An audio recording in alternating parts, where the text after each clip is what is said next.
Labadiena, esu Roberta, SMK televizijos reporterė. Esame Danės skvere, kur gruodžio 7 dieną vyks labdaringas renginys skirtas beglobiams gyvūnams. Praeivių paklausime, ką jie mano apie tokio pobūdžio renginį. Labadiena, esu SMK reporterė ir norėčiau paklausti, ar laikote namuose tik vieną šį šuniuką ar daugiau? Taip, vieną. Taip, auginu. Ką auginate? Katiną. Taip, laikome. Tai ką laikote? Katę. Taip, šunį kol kas turim. Tik vieną šuniuką auginate? Taip.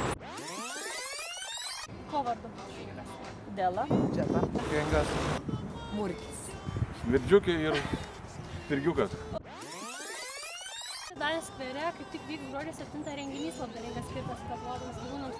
Ar ketinate dalyvauti? Net nežinojau, kad toks vyks, tai reikia sudalyvauti. Pasistengsiu. Pagalvosiu, šiaip nėra jis labai kilnojamas, toks labiau naminis katinas, tai nežinau, kiek jisai labai išjudėtų iš namų. Jeigu nedirbsim būtinai. Ne. Ką manote apie tokius renginius labdaringus, kurie skirti paremti beglobiams gyvūnams? Aš manau, kad labai teisingai, dėl to, kad iš tikrųjų tų beglobių gyvūnų yra labai daug ir jų kasmet atsiranda vis daugiau ir man atrodo, tai yra vis tiek gyvybė, kurią mes turim išsaugoti. Jeigu jinai jau ateina į šitą pasaulį, tai ateina ne šiaip savo. Tai iš tikrųjų tie paramos fondai yra labai svarbus, nes jų yra daug ir gerai, aš tik tai už. Gerai, kad žmonės entuziastingai daro veiksmą sudėtingose sąlygose. Manau, kad tokie renginiai yra naudingi.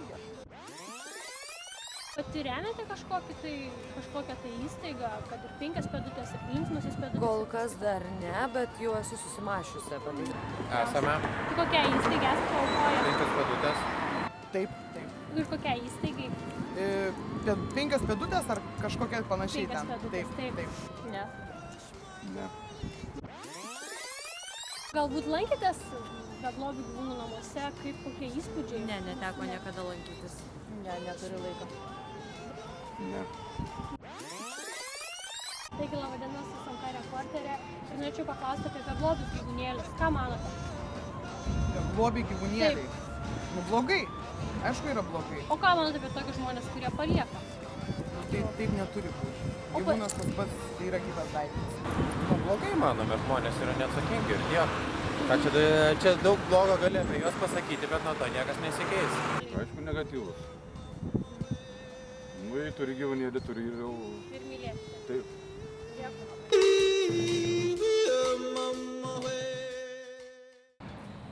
Apklausos metu išsiaiškinom, kad žmonės myli gyvūnus ir nori jų aukoja, siekdami jiems gerbūvio. Tikimės renginyje sulaukti gyvūnėlių mylėtojų.